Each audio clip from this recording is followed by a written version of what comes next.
मेरी पत्नी ने सपने में भी नहीं सोचा था कि सिर्फ इसीलिए कि उसने अपने पुरुष सहायक नाम को एक सूट गिफ्ट किया, मैं सीधे तलाक का नोटिस थमा दूंगा। इतना ही नहीं, उसे खाली हाथ घर से बाहर भी निकाल दूंगा। आज सुबह पार्टनर के साथ प्रोजेक्ट की डील फाइनल करने के बाद मैं अचानक अपनी पत्नी से टकरा गया, जो हमेशा मेरे साथ बहुत प्यार से रहती है। लुक टू वो काफ़ी समय से मेरे लिए ऑर्डर किए गए एक प्रीमियम कस्टमाइज्ड सूट काउंटर पर पेमेंट कर रही थी। मुझे क्या पता था कि शाम को वही सूट उसके पुरुष सहायक के शरीर पर सजने वाला है। मैंने हंगामा खड़ा करने के बजाय सिर्फ एक गहरी मुस्कान दी। मैंने तुरंत अपने आदमियों को भेजकर शहर के सभी स्टोर्स से उसी डिज़ाइन के सारे प्रीमियम सूट मंगवा लिए। उन सबको लाकर उसके सामने ढेर कर दिया ताकि वह दिल खोलकर अपना कार्ड स्वाइप कर सके। मेरे खास दोस्तों ने रात भर जागकर मेरे लिए तलाक का एग्रीमेंट भी तैयार कर दिया। मेरे पास पैसा है, लुक है, टैलेंट है, और इस दुनिया में जिस चीज़ की कमी नहीं है वो है महिलाएं। एनुअल पार्टी में मैं आराम से रेड वाइन का ग्लास पकड़े खड़ा था। जब म्यूजिक बजना शुरू हुआ तो सांखू वू का माहौल और भी शानदार हो गया। तभी लुक टू वू धीरे धीरे अपने असिस्टेंट को साथ लेकर आई। मैंने खुद अपनी आंखों से देखा कि वह मेन गेट पर खड़ी होकर दीप कान्हा होआए की टाई ठीक कर रही थी। उसके होठों पर एक अजीब सी मुस्कान थी और आंखों में बहुत ज्यादा प्यार था, जैसे वह अपनी पसंद पर बहुत गर्व कर रही हो। लुक टू वू की पसंद हमेशा से बहुत परफेक्ट रही है। उसके टच के बाद दीप कान्हा होआए का स्टाइल अचानक एक अलग ही लेवल पर पहुंच गया था, जिसने उस महंगे ब्रांडेड सूट की वैल्यू और बढ़ा दी थी। उस पल मेरे सारे भ्रम टूट गए। सुबह जब मैंने लुक टू वू को काउंटर से बाहर आते देखा था, तब मैं उसके नखरे उठा रहा था कि उसने मेरे लिए कपड़े लिए हैं। मेरे दिल में खुशी की लहर दौड़ गई थी, यहाँ तक कि मैंने स्टाइलिश को बुलाकर अपने बाल भी परफेक्ट सेट करवाए ताकि कपड़ों के साथ मैच कर सकूं। लेकिन पार्टी शुरू होने के बिल्कुल करीब तक वह सूट लेकर घर नहीं आई। मैंने जानबूझकर फोन करके पूछा कि क्या उसके पास मेरे लिए कोई सरप्राइज गिफ्ट है। उसने काम का बहाना बनाकर बात को टाल दिया, लेकिन फोन पर मुझे एक आवाज सुनाई दे गई। एक पुरुष की घबराई हुई आवाज आई, लुक मैम, अगर बॉस को पता चला तो क्या वह गुस्सा नहीं होंगे? लुक टू वू ने बहुत नॉर्मल होकर जवाब दिया, चिंता मत करो, उनके पास इतने कपड़े हैं कि वह एक पूरा कैफे खोल सकते हैं। मुझे अचानक एहसास हुआ कि यह महिला अब मेरे प्रति वफादार नहीं रही। दीप कान्हा हुआए चुपचाप लुक टू वू के पास चल रहा था और मेरी तरफ देखकर बहुत तमीज से मुस्कुराया। उसकी आंखें और आंख के कोने का वो तिल बहुत जाना पहचाना लग रहा था। उसने कहा, बधाई हो सर, आपको शहर का बेस्ट यंग बिजनेसमैन चुना गया है। उसकी इस चापलूसी पर मेरी आंखें ठंडी हो गईं। मैंने उसे ऊपर से नीचे तक घूर कर देखा। तुम्हारा यह सूट बुरा नहीं है, बिल्कुल वैसा ही है जैसा मैंने ऑर्डर किया था। हम दोनों समझदार हैं तो खुलकर बोलने की जरूरत नहीं है। कॉलेज से पास आउट हुए जिसे 1 साल भी नहीं हुआ, उसके पास 2 लाख युआन का ब्रांडेड सूट खरीदने का पैसा कहां से आएगा? दीप कान्हा होआए मुझे इस तरह घूरते देखकर बहुत नर्वस हो गया और हकलाने लगा। वह बार बार मदद के लिए लुक टू वू को देखने लगा। लुक टू वू ने मेरी तरफ देखा। उसका चेहरा पानी की तरह शांत था। अलाम, तुम गलत समझ रहे हो। कान होआए ने आज तक इतनी बड़ी पार्टी अटेंड नहीं की है और न ही कभी ब्रांडेड सूट पहना है। वह बहुत मेहनती है और लाइफ में आगे बढ़ना चाहता है, इसलिए मैंने नॉर्मली उसके लिए एक सूट ले लिया।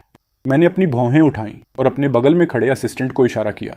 अगले ही पल प्रीमियम ब्रांड के परफेक्ट सूट पहने 13 लोगों की एक लाइन हॉल में एंट्री करती है। सबके चेहरे पर एक जैसी स्माइल थी और हर किसी के हाथ में वही सेम डिजाइन का सूट था। वे सब आकर लुक टू वू के सामने लाइन से खड़े हो गए। लुक टू वू ने हैरान होकर मुझे देखा। मैंने पास के पिलर पर हाथ रखकर खड़े होते हुए कहा, पेमेंट करो ना। यहाँ मौजूद 13 ब्रांच मैनेजर्स भी अपने असिस्टेंट से बहुत प्यार करते हैं और उनके असिस्टेंट भी बहुत मेहनती हैं। लुक मैम इतनी पार्शियलिटी तो नहीं करेंगी ना कि सिर्फ अपने पर्सनल असिस्टेंट को ही स्पेशल ट्रीटमेंट दें। दीप कान्हा होआए अच्छी तरह समझ गया कि मैं उन दोनों का मजाक उड़ा रहा हूँ। उसका चेहरा एकदम सफेद पड़ गया। वह शर्मिंदा और परेशान दिख रहा था। उसने कहा, बॉस, आप मैम को परेशान मत कीजिए, ये सब मेरी गलती है। मैं अभी सूट वापस कर देता हूँ। मैंने फिर से अपनी भौहें ऊपर की और कहा, अरे अरे, देखो तुम क्या बोल रहे हो। ऐसा लग रहा है जैसे मैं कोई विलेन हूँ जो मासूम लोगों को परेशान कर रहा है। तुम दीप कान्हा होआए हो ना? तुम बहुत ज्यादा सोच रहे हो। ये सिर्फ 13 सूट हैं, इसमें कोई परेशानी वाली बात नहीं है। तो वो बचपन से बहुत लाड़ प्यार में पली है। उसे मछली खाते वक्त भी कोई दूसरा कांटे निकाल कर देता है। क्या उसे नहीं पता कि एक महिला का पुरुष को कपड़े गिफ्ट करने का क्या मतलब होता है? ये बहुत नॉर्मल है, लेकिन तुम उसके पर्सनल असिस्टेंट हो। तुम्हें अपनी लिमिट्स का ध्यान रखना चाहिए था। क्या तुम्हें भी यह नहीं पता था? दीप कान्हा होआए ने डरकर अपना सिर झुका लिया और माफी मांगने लगा। लुक टू वू का लुक, बैकग्राउंड और करियर सब कुछ बहुत टॉप क्लास है। उसकी एबिलिटी कमाल की है। उसने अपनी आधी जिंदगी एक चमकते सितारे की तरह जी है। उसे चाहने वाले पुरुषों की कोई कमी नहीं थी। पिछले 3 सालों से उसने अपनी डिग्निटी और इंडिपेंडेंस को बनाए रखा था। जो पुरुष उसके करीब आने की कोशिश करते थे, उन्हें सिर्फ उसकी ठंडी और दूर की नजरें मिलती थी। वह कितनी ही रातें मेरी बाहों में बिता चुकी थी और कहती थी कि मैं उसकी लाइफ में सबसे कीमती इंसान हूँ। लेकिन अब सब कुछ बदल गया था। उसकी आंखों में मुझे किसी दूसरे मर्द के लिए फिक्र दिखाई दे रही थी। लुक टू वू ने हल्का सा मुस्कुराते हुए अपना ब्लैक कार्ड निकाला और स्टोर मैनेजर को दे दिया। फिर वह आराम से मेरे पास आई, मेरा हाथ पकड़ा और प्यार से मेरी तरफ देखा। पार्टी के म्यूजिक के बीच उसकी खूबसूरत आवाज मेरे कान में गूंजी। सिर्फ एक जोड़ी कपड़े ही तो हैं, मुझे नहीं पता था कि तुम इसे दिल से लगा लोगे। एक नए एम्प्लॉय को डराना छोटी बात है, लेकिन अगर तुम गुस्से में बीमार हो गए तो मुझे बहुत बुरा लगेगा। उसका टोन बहुत हल्का और मजाकिया था, जैसे वह किसी बहुत छोटी बात का जिक्र कर रही हो। उसने बहुत आसानी से टॉपिक बदल दिया। मेरे चेहरे पर एक ठंडी मुस्कान आई। मैंने अपनी उंगलियों से उसकी गर्दन को पकड़ा और उसे अपने ओर करीब खींच लिया। मैंने कहा, दीप कान हुआ है, तुम्हारे लिए फीलिंग्स रखता है। तुम जैसी समझदार महिला इसे इग्नोर नहीं कर सकती। मुझे पता है कि तुम्हें इन 20 लाख युआन से कोई फर्क नहीं पड़ता। आज की बात पहली और आखिरी बार होनी चाहिए। आसपास के स्टाफ को लगा कि हम दोनों रोमांस कर रहे हैं, इसलिए सब हूटिंग करने लगे। हमारे बीच की दूरी इतनी कम थी कि लुक टू वू का चेहरा लाल हो गया। उसका हमेशा शांत रहने वाला चेहरा थोड़ा नर्वस दिख रहा था। उसने शर्माते हुए कहा, आलाम, ऐसा मत करो, जूनियर्स देख रहे हैं, ये अच्छा नहीं लगता। मेरे और कान्हा हुआई के बीच सिर्फ बॉस और एम्प्लॉय का रिश्ता है, तुम फालतू की बातें मत सोचो। मैंने थोड़ा सा हंसकर उसका हाथ छोड़ दिया। उसे बदनाम करना आसान था, लेकिन इससे मेरी इज्जत भी खराब होती। ऐसे मामूली लड़के के लिए अपना स्टैंडर्ड गिराना सही नहीं था। अपना गुस्सा शांत करने के बाद मैंने इस बार उन्हें छोड़ देने का फैसला किया। वैसे भी मेरे पास उनके अफेयर का कोई पक्का सबूत नहीं था। मैंने उसका हाथ पकड़ा और स्टेज पर जाकर इस साल के अचीवमेंट्स अनाउंस किए। बाकी ब्रांच के असिस्टेंट्स भी बहुत चालाक थे। वे सब हाथ में सूट लेकर दीप कान्हा हुआई के सामने से गुजरे और बोले, यह सब असिस्टेंट दीप की वजह से हुआ है। अगर तुम ना होते तो शायद हमें पूरी जिंदगी इतना महंगा सूट पहनने को नहीं मिलता। लुक मैम की नज़र में किसी को कपड़े देना वैसा ही है जैसे किसी बच्चे को टॉफी देना। तुम इस वजह से मैम के लिए कोई गलत फीलिंग्स तो नहीं लाओगे ना? असिस्टेंट दीप की आंखें और यह दिल बिल्कुल उनके जैसा है। तभी तो लुक मैम तुम्हें दूसरों से ज्यादा मानती हैं। हर कोई उसका मजाक उड़ा रहा था और बातों ही बातों में उसे वार्निंग दे रहा था। शायद दीप कान हुआई को अपनी लाइफ में कभी इतनी बेइज्जती नहीं झेलनी पड़ी थी। उसका सिर झुकता चला गया और वह शर्म से पानी पानी हो गया। जब भीड़ कम हुई तो वह रोते हुए बाहर भाग गया और पार्टी खत्म होने तक वापस नहीं आया। पार्टी के बाद हम जल्दी निकल गए ताकि यंग स्टाफ खुलकर एंजॉय कर सके। मैंने ड्रिंक की थी, इसलिए लुक टू वो कार ड्राइव कर रही थी। वह बहुत ज्यादा कंट्रोलिंग नेचर की है, इसलिए उसकी कार सिर्फ वही चलाती है।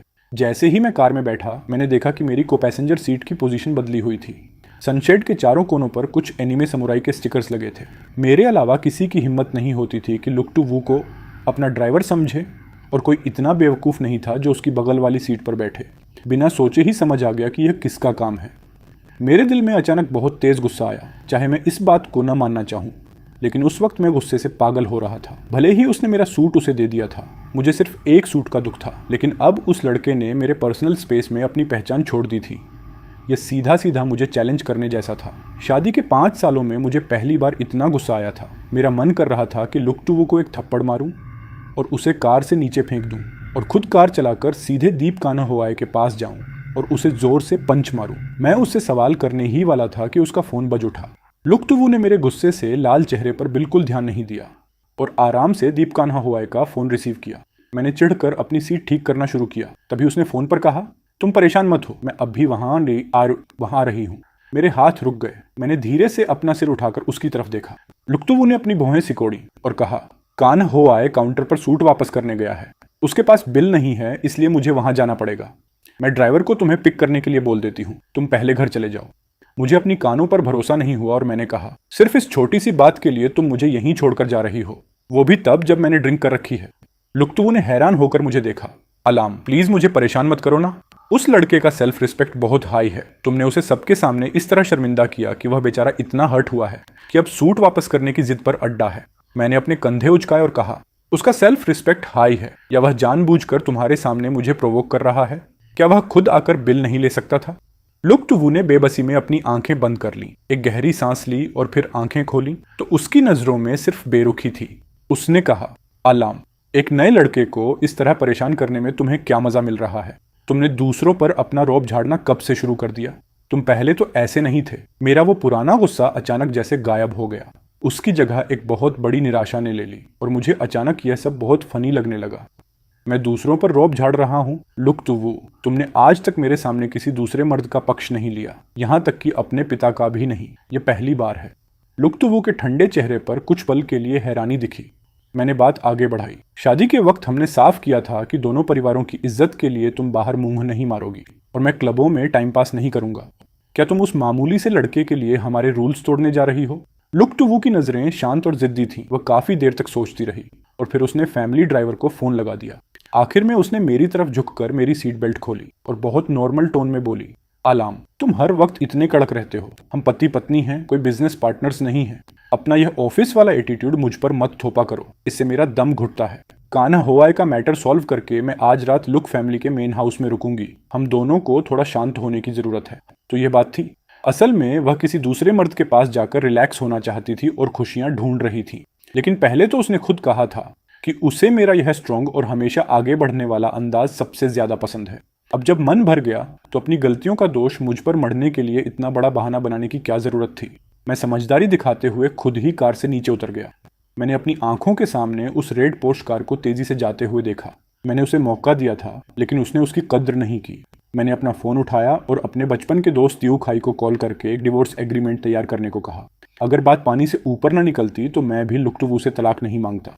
हमारे दोनों परिवारों के बुजुर्ग कई पीढ़ियों से पक्के दोस्त रहे हैं। मैं और लुक टू वू भी बचपन के दोस्त थे, बस बाद में वह पढ़ाई के लिए विदेश चली गई थी।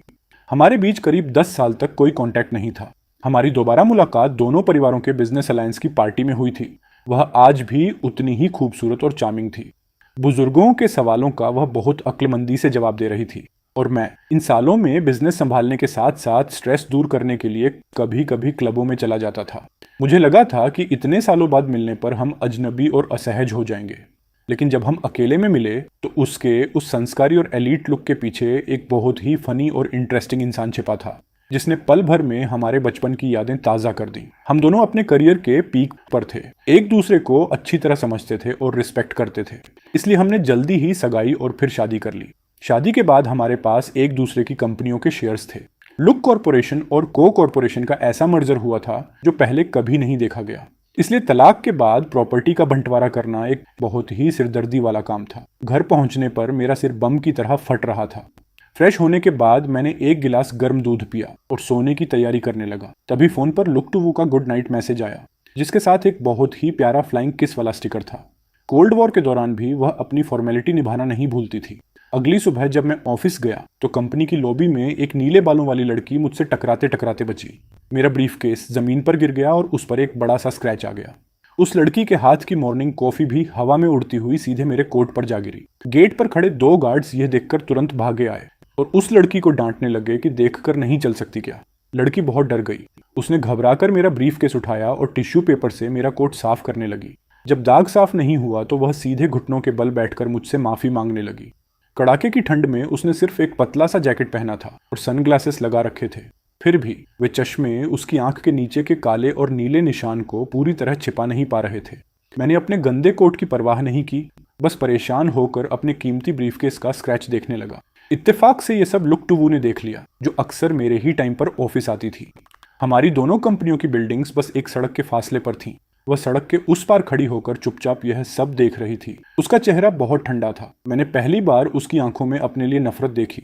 शायद उसकी नजरों में मेरा यह एटीट्यूड भी दूसरों पर धौंस जमाने जैसा ही था। मैंने उसकी गलतफहमी पर ध्यान नहीं दिया। 2 कदम पीछे हटा, गार्ड को हाथ से रोका और उस लड़की का हाथ पकड़कर उसे जमीन से उठाया। फिर मैंने शांत आवाज में कहा, मुझे नहीं पता कि तुम किस प्रॉब्लम में हो, लेकिन एक लड़की होने के नाते तुम्हें खुद से प्यार करना चाहिए। लाइफ में कुछ भी खो जाए, लेकिन अपना सेल्फ रिस्पेक्ट मत खोना, क्योंकि वही एक चीज है जो सिर्फ तुम्हारी है। वह लड़की जमीन से अपना सामान उठाते हुए लगातार सॉरी और थैंक यू बोल रही थी और फिर वहां से भाग गई। ऑफिस बिल्डिंग के मोड्डे पर वह अचानक रुकी। उसने मुड़कर देखा और उसके होठों पर एक अजीब सी मुस्कान थी। मैं अपने केबिन में आया, डेस्क पर बैठा और उस डैमेज ब्रीफकेस को ध्यान से देखने लगा। सच कहूं तो स्क्रैच ज्यादा बड़ा नहीं था, बिना ध्यान दिए दिखेगा भी नहीं, लेकिन एक बार दाग लग जाए तो वो चीज परफेक्ट नहीं रहती, क्योंकि वह बहुत कीमती था। इसलिए उस छोटे से दाग को ठीक करना भी आसमान से तारे तोड़ने जैसा था, और उससे भी मुश्किल था मेरे और लुक टू वू के रिश्ते को ठीक करना। आज सुबह उसने मुझे जिस नजर से देखा था वो अब भी मेरे दिल में कांटे की तरह चुभ रहा था। मेरा और लुक टू वू का लंच हमेशा लुक फैमिली के शेफ द्वारा तैयार होकर मेरे ऑफिस आता था, ताकि वह अपना स्टेटस दिखा सके और कंपनी की दूसरी लड़कियां मुझसे दूर रहें। उसने खुद मुझसे साथ लंच करने को कहा था। आज दोपहर 1 बजे तक मुझे लगा कि वह नहीं आएगी। जैसे ही मैंने टिफिन बॉक्स खोला, वह अंदर आ गई और उसके पीछे दीपकान होआय भी था। उसकी आंखें लाल थीं और सिर झुका हुआ था। वह बहुत सीधा और बेचारा दिख रहा था। मैंने अपनी चॉपस्टिक्स साइड में रखी और चुपचाप उन दोनों को देखने लगा। लुक टू वू मेरे बगल में बैठी और एक ठंडी सांस ली। कल रात की बात की वजह से कान हुआई को ऑफिस में सब टारगेट कर रहे हैं और परेशान कर रहे हैं। मैंने लुक टू वू के लिए सूप निकालते हुए अपनी पलकें तक नहीं झपकाईं। क्यों? वह इतना बड़ा प्रेसिडेंट का असिस्टेंट है, क्या वह इतनी छोटी सी बात भी हैंडल नहीं कर सकता? लुक टू वू ने धीमी आवाज में कहा, मैं चाहती हूं कि तुम अपने लोगों को थोड़ा कंट्रोल में रखो। एक नए लड़के को इस तरह परेशान मत करो। बिजनेस वर्ल्ड के एक सीक्रेट रूल के मुताबिक हम दोनों ने एक दूसरे की कंपनी में अपने जासूस बिठा रखे थे। लुक टू वू का मतलब था कि मेरे लोगों ने मेरे सपोर्ट में आकर जानबूझकर दीप कान्ह होआई को टारगेट किया है। कल रात की एनुअल पार्टी दोनों कंपनियों ने मिलकर रखी थी। लगभग पूरा स्टाफ वहां था और बिजनेस वर्ल्ड में गॉसिप्स बहुत जल्दी फैलती हैं। दीप कान्ह होआई की हरकतों पर बातें होना तो तय था। मैंने सूप का बाउल उसके सामने रखा और भारी आवाज में कहा, मैंने किसी को भी तुम्हारे उस असिस्टेंट को टारगेट करने का ऑर्डर नहीं दिया है। तुम्हें पता होना चाहिए कि यह मेरा स्टाइल नहीं है। आज वह जो कुछ भी झेल रहा है उसके लिए वह खुद जिम्मेदार है, क्योंकि उसे अपनी लिमिट्स और डिस्टेंस का अंदाजा नहीं था। तो तुम अभी भी इंसानी फितरत को नहीं समझती। उसके लिए तुम्हारा यह स्पेशल सपोर्ट और झुकाव देर सवेर उसके लिए नए दुश्मन ही पैदा करेगा। उसे नुकसान पहुंचाने वाला मैं कभी नहीं था। दीप कान्ह होआई, जो अब तक चुप था, अचानक 2 कदम आगे बढ़ा और घबरा कर बोला, इसमें मैम की कोई गलती नहीं है। को सर, कल की बात सच में मेरी नासमझी थी। पहली बार इतना महंगा गिफ्ट पाकर मैंने आपको ठेस पहुंचाई। मैं आपसे माफी मांगता हूं। मैं कुछ पल के लिए रुका और हंस पड़ा। तुम्हारा यह असिस्टेंट सच में बहुत इंटरेस्टिंग है। सीधे शब्दों में बात समझ नहीं आती, लेकिन तुम्हारा सपोर्ट किसी भी चीज से बढ़कर करता है। मैंने दीप कान्हा होआई की उस दिखावे वाली माफी को एक्सेप्ट नहीं किया और न ही अपने लोगों से उसे छोड़ देने को कहा। दीप कान्हा होआई की बेबसी और उसके आंसुओं ने लुक टू वू के गुस्से को भड़का दिया। पहली बार उसने अपना कंट्रोल खोया और मुझ पर चिल्लाते हुए सूप का बाउल मेरे पैरों के पास पटक कर तोड़ दिया और मुझसे दीप कान्हा होआई से माफी मांगने को कहा। मेरी कोई गलती नहीं थी तो मैं माफी क्यों मांगता? उस दिन मेरे और लुक टू वू के बीच बहुत बड़ा झगड़ा हुआ। उसी दोपहर वह दीप कान्ह होआई को लेकर इस माहौल से दूर एक बिजनेस ट्रिप पर चली गई। रात को जब मैं अपने बेस्ट फ्रेंड के साथ ड्रिंक कर रहा था तो उसने मुझे टोका कि मैं बहुत ज्यादा प्रैक्टिकल और परफेक्ट हूँ, जिसने लुक टू वू के अंदर दीप कान्हा होआई को प्रोटेक्ट करने वाली फीलिंग को जगा दिया है। कितना अजीब है, मेरे आसपास लड़कियों की कमी नहीं थी। मैं 30 साल तक अपने प्रिंसिपल्स पर टिका रह सकता हूँ, तो लुक टू वू ऐसा क्यों नहीं कर सकता? कुल मिलाकर बात यह थी कि अब प्यार खत्म हो चुका था और जो चीज मेरी नहीं है मैं उसके पीछे नहीं भागता। आज मैं जानबूझकर लुक कॉर्पोरेशन गया था उस असिस्टेंट का चेहरा देखने। एक नजर में तो वह बिल्कुल को नाहुन लाम की कार्बन कॉपी लगता है, खासकर उसकी आंखें और वो आंसू वाला तिल बिल्कुल तुम्हारी तरह है। समझ नहीं आता कि लुक टू वू के दिमाग में क्या चल रहा है। ओरिजिनल पीस सामने खड़ा है तो उसकी कद्र नहीं है और वह एक डुप्लीकेट को संभालने में लगी है। आखिर वह तुमसे प्यार करती भी है या नहीं? त्योखाई की इस बात ने मेरा सारा नशा हिरन कर दिया। तभी तो जब मैं पहली बार दीप कान्हा होआई से मिला था तो मुझे एक अजीब सा कनेक्शन फील हुआ था जो धुंध की तरह धुंधला था। इसके तुरंत बाद मैंने एक ठंडी हंसी हंसते हुए कहा, कौन जानता है, शायद डुप्लीकेट ज्यादा सॉफ्ट, केयरिंग और दूसरों का दिल जीतने वाला होगा। मेरा सिर बहुत तेज दर्द कर रहा था। त्योखाई मुझे घर छोड़कर गया। उसने मुझसे पूछा, डिवोर्स पेपर्स रेडी हैं, तुम लुक टू वू से इस बारे में कब बात करोगे? मैंने एक लंबी सांस ली। महीने के बीच में। वह पक्का अपने दादाजी के घर डिनर के लिए आएगी। हर महीने के बीच में हम बिना चूके लुक फैमिली के बुजुर्गों के साथ डिनर करने जाते थे। लुक टू वू से तलाक लेना कोई छोटी बात नहीं थी। मुझे इस टाइम का यूज अपने सारे बैकअप प्लान्स और सेफ एग्जिट के लिए करना था। इन दिनों दीप कान्हा होआई भी खाली नहीं बैठा था। वह हर दिन अपनी सोशल मीडिया स्टोरीज अपडेट कर रहा था। कभी लेडी बॉस के साथ ब्रेकफास्ट, कभी देर रात तक साथ में ओवरटाइम करना, कभी शहर की सबसे ऊंची बिल्डिंग से नीचे का नजारा देखना, पहली बार स्काई डाइविंग का एक्सपीरियंस, पहली बार अंडर वाटर वर्ल्ड को करीब से देखना और पहली बार अपनी आंखों से ऑनरोरा की खूबसूरती देखना। इस बिजनेस ट्रिप ने उसे वो सारे एक्सपीरियंस और सरप्राइज दिए थे जो वह अपनी पूरी जिंदगी में खुद कभी अफोर्ड नहीं कर सकता था। उसकी खुशी इतनी ज्यादा थी कि सोशल मीडिया भी छोटा पड़ रहा था। पहले लुक टू वू के साथ ये सब चीजें करने वाला सिर्फ मैं था। अब कलीग्स मुझे बहुत अजीब और हमदर्दी भरी नजरों से देखते थे। लुक टू वू ने जानबूझकर दीप कान्हा होआई को यह सब करने की परमिशन दी थी ताकि वह मुझे नीचा दिखा सके। ये सच में बहुत क्रूर और मतलबी हरकत थी। इन दिनों त्योखाई लगभग मेरे साथ ही रह रहा था और लीगल टीम के साथ मिलकर लुक टू वू के साथ प्रॉपर्टी शेयरिंग के मामले को देख रहा था। उस दिन वह एक फाइल लेकर गुस्से में मेरे केबिन में घुसा। अलार्म, ये लुक टू वू सच में सारी हदें पार कर रही है। मैं एक बिजनेस डॉक्यूमेंट चेक कर रहा था। त्योखाई को गुस्से से लाल देखकर मैंने पूछा, क्या हुआ? क्या वह वापस आ गई? त्योखाई ने उस फाइल को मेरी डेस्क पर जोर से पटका, जिसमें से एक मेमोरी कार्ड और कुछ तस्वीरें बाहर आ गईं। लुक टू वू और दीप कान होआए एक होटल के कपल रूम में थे। दीप कान होआए शर्टलेस था और उसकी छाती पर कुछ लव बाइट्स साफ दिख रही थी जो आंखों में चुभ रही थी। इंसान अभी वापस नहीं आया था, लेकिन उसकी गंदी तस्वीरें पहले ही पहुंच चुकी थी। मेरे तने हुए कंधे धीरे धीरे ढीले पड़ गए। दिल में एक बहुत तेज दर्द हुआ, जैसे किसी ने उसे भींच दिया हो। मेरी कांपती उंगलियों ने उस मेमोरी कार्ड को उठाया और मेरे स्पेयर लैपटॉप में लगाया। होटल की रूफटॉप बालकनी पर ढलते सूरज की रोशनी में लुक टू वू अपने पैरों के बल खड़ी होकर दीप कान्हा हुआए का चेहरा दोनों हाथों में पकड़े हुए थी। उसकी आंखों में उसके लिए दीवानापन था। उनके पीछे आसमान में लाल और नारंगी बादलों का खूबसूरत नजारा था। दो लवर्स एक दूसरे को गले लगाए हुए थे, जैसे कोई बेहद रोमांटिक पेंटिंग हो। जैसे ही वे दोनों एक दूसरे को किस करने वाले थे, मैंने लैपटॉप की स्क्रीन को जोर से बंद कर दिया। मेरी आवाज कांप रही थी। मैंने पूछा, ये किसने भेजा? त्यूखाई ने भारी आवाज में कहा, ये कुरियर से आया है, रिसेप्शन पर रिसीव हुआ था।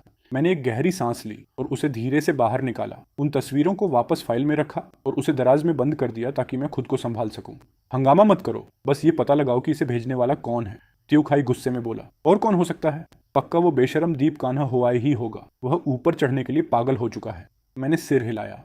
वीडियो का एंगल देखकर लगता है कि यह कोई हिडन कैमरा था, जानबूझकर शूट किया हुआ नहीं। कोई बात नहीं, इंपॉर्टेंट यह है कि इस बार लुक टू वू ने खुद को गंदा कर लिया है। कल महीने का बीच है। इन कचरा लोगों के साथ इस गंदे खेल को अब खत्म होना चाहिए। अगले दिन लुक टू वू ऑफिस आई और उसने मॉर्निंग मीटिंग का फायदा उठाकर सबको वार्निंग दी और सीधे उन 3 एम्प्लॉयज को नौकरी से निकाल दिया जिन्होंने दीप कान्हा हुआए का सबसे ज्यादा मजाक उड़ाया था, जिनमें से 2 मेरे लोग थे। लुक टू वू का दीप कान्हा हुआए को इस तरह सरेआम सपोर्ट करना मेरे लिए कोई सरप्राइज नहीं था। आखिर वे दोनों एक ही बेड शेयर कर चुके थे। लेकिन मेरे लिए सरप्राइज यह था कि उसकी इतनी हिम्मत हो गई कि वह शाम की फैमिली पार्टी में दीप कान्हा हुआए को अपने साथ ले आई। इस बिजनेस ट्रिप से लौटते वक्त दीप कान्हा हुआए मेरी सास के लिए बहुत सारे गिफ्ट्स लाया था, जो ज्यादातर हेल्थ सप्लीमेंट्स थे। उसने मेरी सास की पसंद का पूरा ध्यान रखा था, जिससे वह बहुत खुश दिख रही थी। मुझे आया देखकर सासू माँ ने किसी को ऊपर स्टडी रूम में भेजा, जहां मेरे ससुर और लुक टू वू बात कर रहे थे ताकि डिनर शुरू किया जा सके। उसके बाद उन्होंने मेरा हाथ पकड़ा और घर परिवार की छोटी मोटी बातें पूछने लगी। लुक टू वू ने डाइनिंग रूम में एंट्री की और मेरी तरफ सिर्फ एक नजर देखकर अपना मुंह फेर लिया। दीप कान्हा हुआए बिल्कुल उसके पीछे पीछे चल रहा था और वह बिना किसी झिझक के उसकी बगल वाली सीट पर बैठ गया। मैंने भारी आवाज में कहा, ये वो सीट है जहां हमेशा मैं बैठता हूँ। लुक टू वू 1 सेकंड के लिए रुकी, लेकिन उसने कोई ऑब्जेक्शन नहीं लिया। मैंने बात आगे बढ़ाई, वैसे भी हमारा अभी तक डिवोर्स नहीं हुआ है, हम अभी भी लीगल हस्बैंड वाइफ हैं।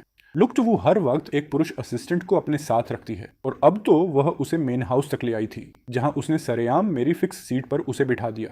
ये सीधा मेरे मुंह पर एक जोरदार तमाचा मारने जैसा था। दीप कान्हा हुआए के चेहरे पर जीत की खुशी साफ दिख रही थी और इस बकवास ड्रामे को देखकर मुझे हंसी आ गई। मेरी सासू माँ ने मुझे पास खींचा और अपनी दूसरी तरफ की खाली सीट को थपथपाते हुए प्यार से बोली, यहाँ बैठो बेटा, आज मैंने तुम्हारी पसंद का सी फूड बनाया है, तुम भरपेट खाना, ये बहुत फ्रेश है। सासू माँ मेरी स्वर्गीय माँ की बेस्ट फ्रेंड थी और मुझसे हमेशा बहुत प्यार करती थी। जो बातें मैं अब बोलने जा रहा था उसे सोचकर मेरा दिल भर आया, लेकिन मेरे पास और कोई ऑप्शन नहीं था। चुपचाप बेइज्जती सहना मेरा स्टाइल नहीं था। मैंने सासू माँ का हाथ पकड़ा, उसे धीरे से दबाया और शांत आवाज में कहा, शायद आज मैं डिनर नहीं कर पाऊंगा, मैं यहाँ एक बहुत इंपॉर्टेंट बात करने आया हूँ। सासू माँ की स्माइल चेहरे पर ही जम गई। ऐसी क्या बात है बेटा जो डिनर के बाद नहीं हो सकती? मैंने सिर हिलाया और लुक टू वू की तरफ मुड़ गया। मैंने वो बात कह ही दी जो इतने दिनों से मेरे अंदर दबी थी। मम्मी पापा, मैं लुक टू वू से तलाक लेना चाहता हूँ। ये सुनते ही पूरे डाइनिंग रूम में सन्नाटा छा गया। यहाँ तक कि हवा में फैली सी फूड की खुशबू भी अचानक भारी महसूस होने लगी। मेरे ससुर ने बहुत हैरान होकर मेरी तरफ देखा। डिवोर्स कोई मजाक नहीं है, खासकर तुम्हारे और टू वू के बीच। इससे दोनों कंपनियों पर बहुत बड़ा असर पड़ेगा। सासू माँ के चेहरे पर भी शौक साफ था। हाँ आलाम, तुम दोनों के बीच तो हमेशा बहुत प्यार था, आखिर ऐसा क्या हो गया? लुक टू वो टेबल पर हाथ मारकर खड़ी हो गई। उसके ठंडे चेहरे पर आखिरकार कुछ इमोशंस दिखाई दिए। आलाम, तुम्हारा ड्रामा खत्म नहीं हुआ क्या? सिर्फ इसलिए कि मैंने कान्हा हुआए को एक सूट गिफ्ट किया, तुम तब से लेकर अब तक हंगामा कर रहे हो और अब बात डिवोर्स तक ले आए। इन दिनों में तुमने एक बार भी अपनी गलती रियलाइज नहीं की क्या? ससुर जी ने टेबल पर जोर से हाथ पटका और चिल्लाए, तुम अपना मुंह बंद रखो। फिर मेरी तरफ देखकर बोले, आलाम तुम बताओ क्या बात है? मेरे चेहरे पर एक फीकी मुस्कान आई। तो मैं तुम्हारी थोड़ी बहुत इज्जत बचाना चाहता था, लेकिन जब तुम्हें खुद अपनी परवाह नहीं है तो मुझसे भी तमीज की उम्मीद मत रखना। मैंने तस्वीरों का पैकेट और पेन ड्राइव टेबल पर फेंक दिया। मम्मी पापा आप खुद ही देख लीजिए। लुक टू वू ने झटके से उन तस्वीरों को उठाया और उसका चेहरा एकदम सफेद पड़ गया। उसके हाथ कांपने लगे। जिससे कुछ तस्वीरें जमीन पर गिर गईं। उन फोटोज में लुक्टवू और दीप कान्हौवाई बेड पर बहुत ही ऑब्जेक्शनल पोजीशन में थे। सासू माँ ने कांपते हाथों से एक फोटो उठाई और उनकी आंखें तुरंत लाल हो गईं। तो वो ये सब क्या है?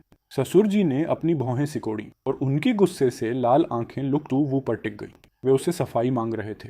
लुक्टवू की आंखों में बहुत ज्यादा गुस्सा था। कोनाहुन लाम, मैं तुमसे प्यार करती हूँ, तुम्हारी रिस्पेक्ट करती हूँ, और तुम्हारी इतनी हिम्मत कि तुम मुझे बदनाम करने के लिए ये फेक फोटोज लेकर आ गए। तुम्हें हमारे इतने सालों के रिश्ते की कोई फिक्र नहीं है?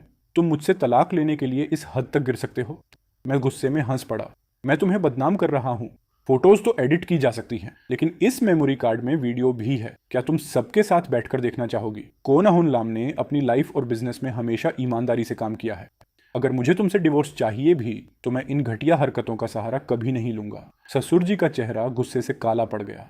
उन्होंने टेबल पर हाथ मारा जिससे बर्तन खनखना उठे। तुवू, तुम्हें इस बात की पूरी सफाई देनी होगी। लुक्तवू चिढ़ गई। मैं कैसी इंसान हूँ? क्या आपको नहीं पता पापा, पहले मेरे और आलम के बीच थोड़े बहुत डिफरेंसेस थे, लेकिन मैंने कभी कोई ऐसा काम नहीं किया जिससे इन्हें धोखा मिले। तभी लुक्तवू को कुछ याद आया और उसने डर से कांप रहे दीप कान्हौवाई की तरफ देखा। उसने जमीन पर बिखरी तस्वीरों की तरफ इशारा किया और गुस्से में दांत भींचते हुए चिल्लाई, ये सब क्या बकवास है? हमारे बीच तो ऐसा कुछ कभी हुआ ही नहीं। ये सब फोटो कैसे आ सकती हैं? दीप कान्हौवाई का शरीर डर से कांपने लगा। वह खड़ा हुआ और घबराकर लुक्तवू को देखने लगा। मुझे नहीं पता मैम, प्लीज आप मुझ पर भरोसा कीजिए। मुझे सच में नहीं पता कि ये फोटोज को सर के हाथ कैसे लगी। लुक्तवू की आंखें गुस्से से फटी की फटी रह गईं। उसने डाइनिंग चेयर को जोर से पीछे धकेला और दीप कान्हौवाई के करीब जाकर बहुत ही खतरनाक आवाज में पूछा, तुम्हारा क्या मतलब है? तुम यह कह रहे हो कि ये तस्वीरें असली हैं? तो फिर मुझे इस बारे में क्यों नहीं पता? दीप कान्हौवाई लगातार पीछे हटता गया जब तक कि उसकी पीठ ठंडी दीवार से नहीं टकरा गई। वह कांपते हुए बोला, मैम प्लीज ऐसा मत कीजिए, मुझे बहुत डर लग रहा है। मुझे बस इतना याद है कि उस दिन आपने ड्रिंक कर रखी थी और आप होटल की बालकनी पर खड़े होकर सनसेट देख रही थी। दीप कान्हौवाई ने एक नजर मेरी तरफ देखा और फिर अपना सिर झुका लिया। उस वक्त आपने गलती से मुझको सर समझ लिया था। आपने मुझे गले लगा लिया और बार बार उनका नाम ले रही थी। यह सुनकर लुक्तवू सन्न रह गई। उसने चिल्लाकर पूछा, फिर क्या हुआ? जल्दी बताओ। दीप कान्हौवाई ने पागलों की तरह अपना सिर हिलाया। मैंने आपको खुद से दूर करने की कोशिश की, लेकिन आपने मुझे नहीं छोड़ा। मुझे सच में नहीं पता कि कोसर को यह सब कैसे पता चला। मैम, आपको मुझ पर भरोसा करना होगा। मैं तो इस बात को अपनी पूरी जिंदगी के लिए छुपाने वाला था। लुक्तवू का चेहरा एकदम ब्लैंक हो गया। उसने लाचारी में अपना सिर हिलाया और कहा, यह पॉसिबल ही नहीं है। जो काम मैंने खुद किया हो उसके बारे में मुझे पता ना हो, ऐसा कैसे हो सकता है? हो सकता है कि मैंने कुछ पल के लिए तुम्हें आलम समझ लिया हो, लेकिन मैं तुम्हारे साथ कभी बेड शेयर नहीं कर सकती, क्योंकि तुम्हारी इतनी औकात ही नहीं है। लुक्तवू की इन कड़वी बातों ने दीप कान्हौवाई के ईगो पर गहरी चोट की। उसे अपनी लाइफ का सबसे बड़ा अपमान महसूस हुआ और वह रोते हुए वहां से भाग गया। अब लुक्तवू ने बहुत ही दुखी आंखों से मेरी तरफ देखा। आलम, प्लीज मेरा विश्वास करो, मैंने तुम्हें कभी धोखा नहीं दिया। मैंने बहुत ही शांत और बेजान नजरों से उसकी तरफ देखा। तुमने ऐसा किया या नहीं किया, अब मुझे इससे कोई फर्क नहीं पड़ता। वैसे भी हमारा डिवोर्स तो तय है। लुक्तवू भागकर मेरे पास आई और उसने मेरा हाथ कसकर पकड़ लिया। मैं डिवोर्स के लिए एग्री नहीं हूँ। आलम, तुम्हें पता है कि मैं तुमसे कितना प्यार करती हूँ। मैंने दीप कान्हौवाई को जो भी स्पेशल ट्रीटमेंट दिया वो सिर्फ इसलिए था क्योंकि उसकी आंखों में मुझे तुम्हारे यंग एज की झलक दिखती थी। भले ही वह कुछ हद तक तुम्हारी तरह दिखता है, लेकिन मैंने कभी अपनी लिमिट्स क्रॉस नहीं की और न ही कभी उसे टच किया। तुम मेरी बात का विश्वास करो। आलम, मैं उसकी और बकवास नहीं सुनना चाहता था, इसलिए मैंने उसे हाथ के इशारे से बीच में ही रोक दिया। लेकिन वो आखिर में मैं नहीं था। मेरे नाम का बहाना बनाकर बाहर गुलछर्रे मत उड़ाओ और बाद में उसका पूरा दोष मेरे सिर पर मत मढ़ो। मुझे इस बात पर कोई शक नहीं है कि तुम मुझसे कभी बहुत प्यार करती थी, लेकिन मैं अब 30 साल का हो चुका हूँ। मैं उन 20 साल के लड़कों की तरह यंग और सीधा साधा नहीं रह सका। मैं डोमिनेटिंग हूँ, अपनी बातें थोपता हूँ और दूसरों की तरह सॉफ्ट और केयरिंग भी नहीं हूँ। लुक्तवू, इस सच को एक्सेप्ट कर लो कि तुम अब मुझसे उतना प्यार नहीं करती जितना तुम सोचती हो। ये तो बस जिम्मेदारियों का बोझ और समाज के बंधन है जो तुम्हें मुझसे प्यार करने पर मजबूर कर रहे हैं। जब हमारे बीच वो पुरानी फीलिंग्स ही नहीं रही तो जबरदस्ती साथ रहने का क्या फायदा? एक दूसरे को आजाद कर देते हैं ताकि हम अपनी लाइफ में आगे बढ़ सकें। मैं जैसे जैसे एक एक लाइन बोल रहा था, लुक्तवू का चेहरा उतना ही ठंडा पड़ डसता जा रहा था। वह मेरी आंखों में सीधे देख रही थी। शायद वो मेरी नजरों में कोई झूठ या कोई ऐसा निशान ढूंढ रही थी जिससे इस रिश्ते को बचाया जा सके। लेकिन मेरी नजरें बिल्कुल साफ और पक्की थीं, उनमें कोई हिचकिचाहट नहीं थी। उसने मेरे हाथ को और कसकर पकड़ डीडीएच लिया, जैसे वह भीख मांग रही हो। आलम, ये सिर्फ तुम्हारी सोच है, ये मेरी फीलिंग्स को नहीं दिखाता। प्लीज डिवोर्स की बात को मजाक में मत उड़ाओ, ऐसा मजाक मत करो। रिसेंटली जो कुछ भी हुआ मैं उस सब का एक्सप्लेनेशन दे सकती हूँ। मैं सच में उसे बिजनेस ट्रिप पर नहीं ले जाना चाहती थी, लेकिन वह बार बार रिक्वेस्ट कर रहा था कि अगर वह ऑफिस में रहा तो लोग उसे बहुत परेशान करेंगे। ट्रिप पर उसने जो भी ऐश आराम किया वो सब क्लाइंट्स की तरफ से ऑफर था। मेरा उसे कोई लेना देना नहीं है। इस बार की बात को मेरी गलती मान लो। मैं तुमसे माफी मांगती हूँ अलाम। आई एम सॉरी कि तुम्हें इतना सब कुछ सहना पड़ रहा। असल में मैं इस ट्रिप के जरिए तुम्हें बस थोड़ा सबक सिखाना चाहती थी, ताकि तुम्हें एहसास हो कि एक हस्बैंड होने के नाते तुम्हें अपनी वाइफ को थोड़ी पर्सनल स्पेस देनी चाहिए। मुझे नहीं पता था कि बात इतनी बिगड़ जाएगी। मैंने अपनी भौहें सिकोड़ दी, अपना हाथ पीछे खींचा और ठंडी हंसी हंसा। सॉरी, मुझे नहीं पता था कि मेरा प्यार तुम्हारे लिए इतना दम घुटने वाला था। अब रिलैक्स रहो, तुम्हें जल्द ही आज़ादी मिल जाएगी। ये कहकर मैंने अपनी जेब से प्रॉपर्टी के बंटवारे वाला डिवोर्स एग्रीमेंट निकाला। मैंने इसे जितना हो सके उतना साफ और फेयर बनाने की कोशिश की थी। इसे देख लो, अगर कोई प्रॉब्लम नहीं है तो साइन कर दो। अगर तुम्हें कोई ऑब्जेक्शन है तो मम्मी पापा की इज्जत की खातिर मैं इस पर दोबारा बात करने के लिए तैयार हूँ। लुक तो वो इस बात को बर्दाश्त नहीं कर पाई। वह लाचारी में मुस्कुराई। मैं डिवोर्स के लिए कभी साइन नहीं करूंगी, और मैं यह साबित करने के लिए सबूत ढूंढ कर लाऊंगी कि मैंने दीप कान्हा हुआए को कभी टच नहीं किया। मैंने अपना सिर हिलाया। कोई बात नहीं, मैं कोर्ट के जरिए तलाक का केस फाइल कर दूंगा। लुक टुवू की आंखें लाल हो गईं। उसका चेहरा शोक से भर गया। वह किसी भी तरह यह समझ नहीं पा रही थी कि जो इंसान कभी उससे इतना प्यार करता था और अब जब उसने खुद झुककर माफी मांग ली है तो फिर भी मैं तलाक की जिद पर क्यों अड्डा हूं। लुक टुवू अभी कुछ और कहना ही चाहती थी कि ससुर जी टेबल पर हाथ मारकर खड्डे हो गए। उन्होंने लुक टुवू को बहुत ही निराश नजरों से घूरा और गुस्से में अपने स्टडी रूम की तरफ चले गए। सासू माँ तो काफी देर से फूट फूट कर रो रही थी। उन्होंने अपने मुंह पर हाथ रख लिया था और उनके आंसू लगातार बहे जा रहे थे। अलाम, तुम दोनों के बीच ये क्या नौबत आ गई? हमारी लुक फैमिली में ऐसा क्यों हो रहा है? सिर्फ 5 साल पहले जिस रॉयल वेडिंग की चर्चा पूरे शहर में थी, आज वो इस मुद्दे पर आखद्दी हुई थी।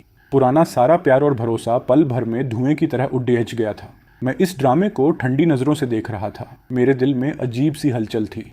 असल में तो हम इसी साल अपनी फैमिली प्लानिंग करने वाले थे।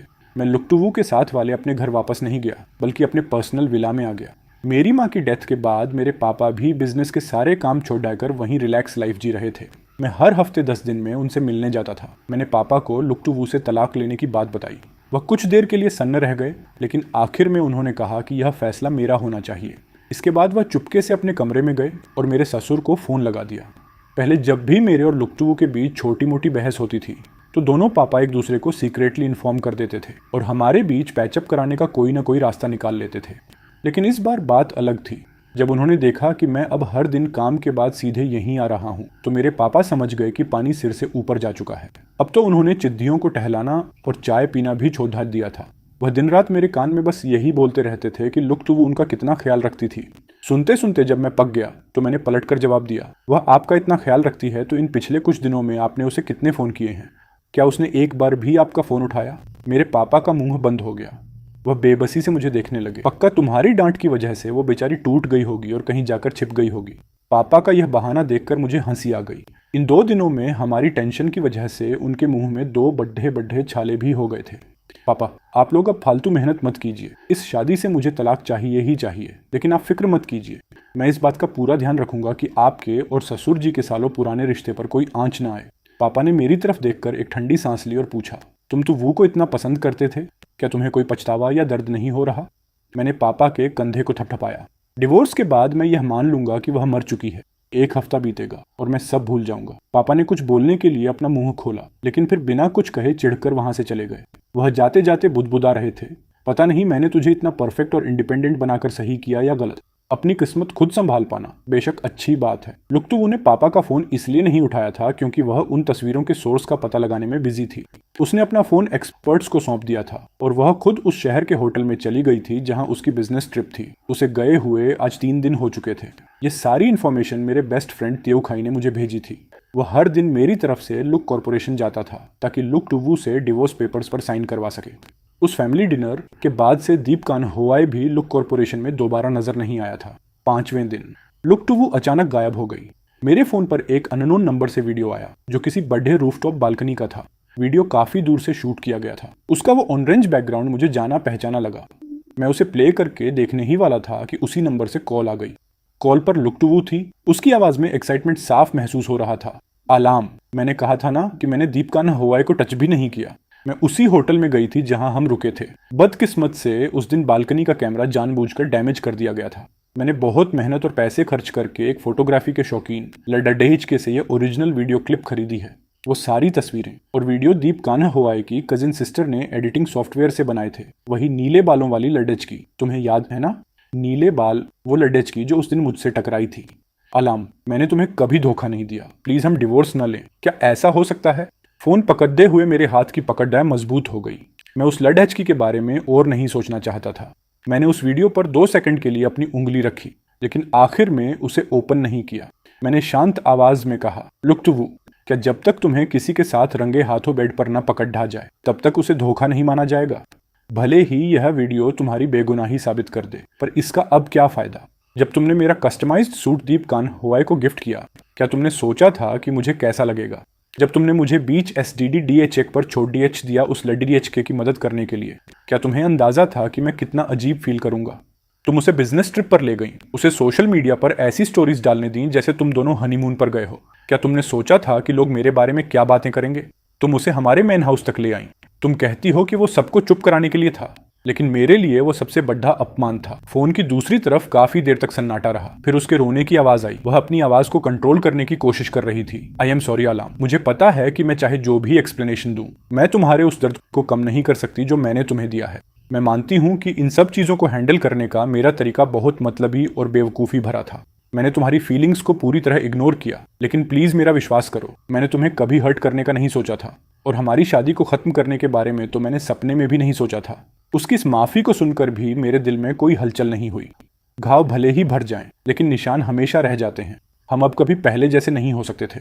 लुक टू वू वापस आने के बाद भी डिवोर्स पेपर्स साइन करने में आनाकानी कर रही थी। त्यूखाई सीधे उसके केबिन के छोटे से रेस्ट रूम में जाकर बैठ गया।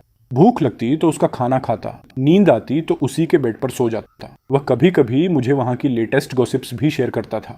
आज पुलिस लुक कॉर्पोरेशन आई थी। मुझे यकीन नहीं हो रहा कि तुम जैसा समझदार इंसान भी इस जाल में फंस गया। दीप कान्हा हुआए कि वो कजिन तो पकड़ ही गई, लेकिन दीप कान्हा हुआए भागने में कामयाब रहा।